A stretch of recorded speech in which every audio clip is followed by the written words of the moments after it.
Bang Silvester tetap di sana. Ibu Kurnia, Ibu, saya mau tanya, Ibu tetap di sana. Ibu tetap pesan kepada polisi. Bapak Ibu, Ibu. Sylvester mundur.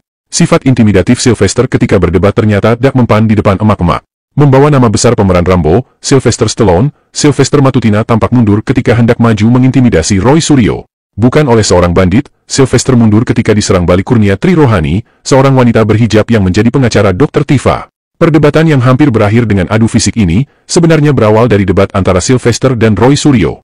Seperti biasa, ketika Sylvester sudah kehabisan argumentasi, perdebatan lalu dialihkan dengan menyerang pribadi lawan bicara, jauh melenceng dari tema debat.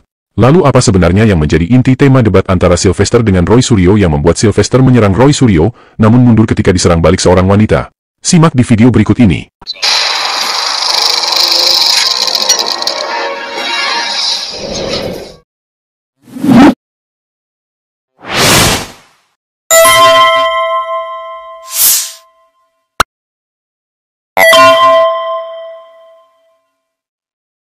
Jangankan disajikan secara aslinya atau analognya, disajikan digitalnya saja tidak.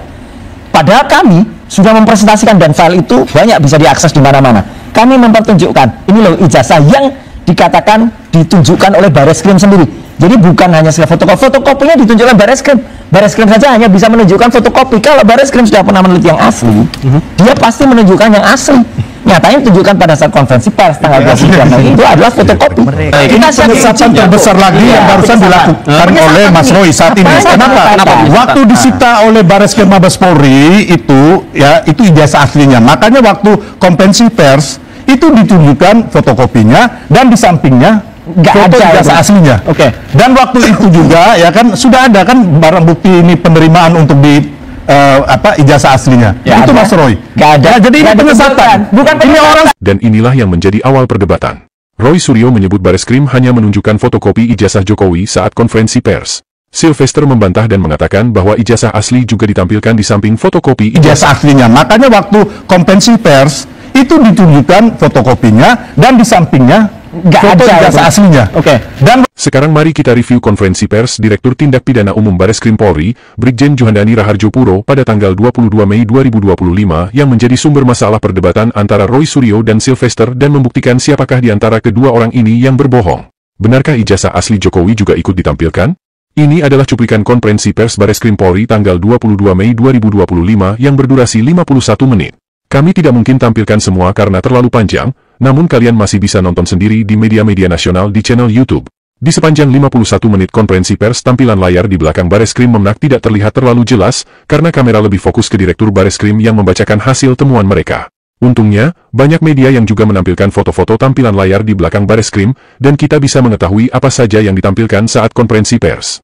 Ini adalah sebahagian foto layar yang menampilkan fotokopi ijazah Jokowi. Dan sama sekali tidak menampilkan ijazah asli di sampingnya sebagaimana yang diklaim Sylvester.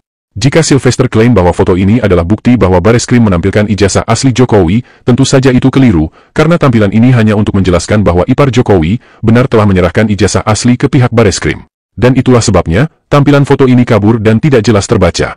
Dari foto ini kita bisa memahami bahwa benar ijazah yang disebut asli milik Jokowi telah diserahkan ke Bareskrim, tapi tidak benar jika tampilan ijazah yang disebut asli itu ditampilkan secara utuh. Jika Bareskrim memang berniat menampilkan foto ijazah asli Jokowi, semestinya ijazah itu difoto tersendiri bukan pada saat dipegang, dan ditampilkan utuh menghadap kamera sehingga isinya bisa dibaca dan ditelaah apakah benar ijazah itu asli atau tidak. Merasa bahwa argumentasinya sudah tidak bisa dipertahankan lagi, Sylvester lalu mulai mengalihkan pembicaraan. Bukan lagi pada argumen apakah benar Bareskrim menampilkan ijazah asli atau tidak, Sylvester menyerang pribadi Roy. Mas Roy, nggak ada. Jadi ini penyesatan. Bukan ini orang suka menyesatkan gini. Makanya yang menyesatkan Sylvester. Nggak mungkin dong saya menyesatkan.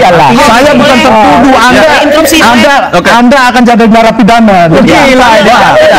Jadi saya kasih tahu ya. Saya seberatan. Saya dasarnya apa?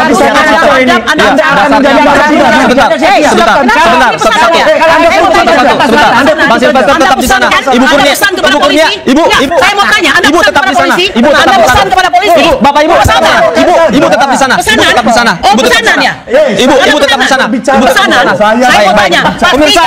Pemirsa interupsi segera kembali usai jeda, tetaplah bersama kami. Pesanan.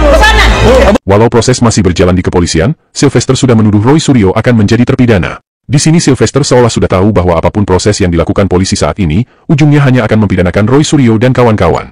Apakah karena kubu Jokowi yang diwakili Sylvester sudah mendapatkan bocoran dari polisi, atau justru karena mereka yakin bahwa apapun arahan yang disampaikan oleh Jokowi akan diikuti oleh polisi?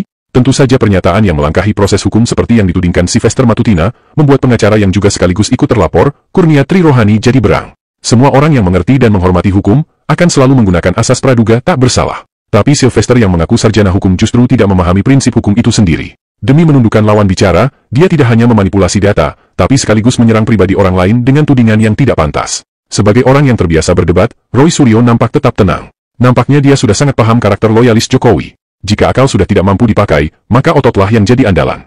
Namun seorang pengacara seperti Kurnia, tidak demikian. Setiap pelanggaran asas hukum yang dilanggar, yang menyerang kliennya, akan dilawan. Alhasil, acara debat pun dihentikan, dan belum jelas apa yang terjadi di belakang layar. Seolah mendapatkan lawan yang sepadan, Sylvester pun memilih mundur. Namun hal menarik lainnya, teman Sylvester, yaitu Wakil Ketua Pradi Bersatu, Lecumanan nampak bergerak seolah ingin ikut menyerang Kurnia. Dua orang berotot mencoba menggalang kekuatan menghadapi seorang emak-emak. Sungguh luar biasa sikap dan tindakan yang ditunjukkan para loyalis Jokowi ini. Menyerang pribadi orang lain dengan argumen yang bukan menjadi tema debat, lalu ngotot adu otot ketika mulai tersudut. Dan inilah pentingnya seseorang mendapatkan ilmu dan ijazah dengan cara dan di tempat yang benar, agar ketika ilmu itu diadu, tidak mempermalukan diri sendiri. Sylvester Matutina diketahui berkuliah ilmu hukum di salah satu kampus Ruko Universitas Wira Swasta Indonesia. Pada tahun 2023 universitas tersebut dicabut izinnya karena telah melakukan kuliah fiktif dan jual beli ijazah.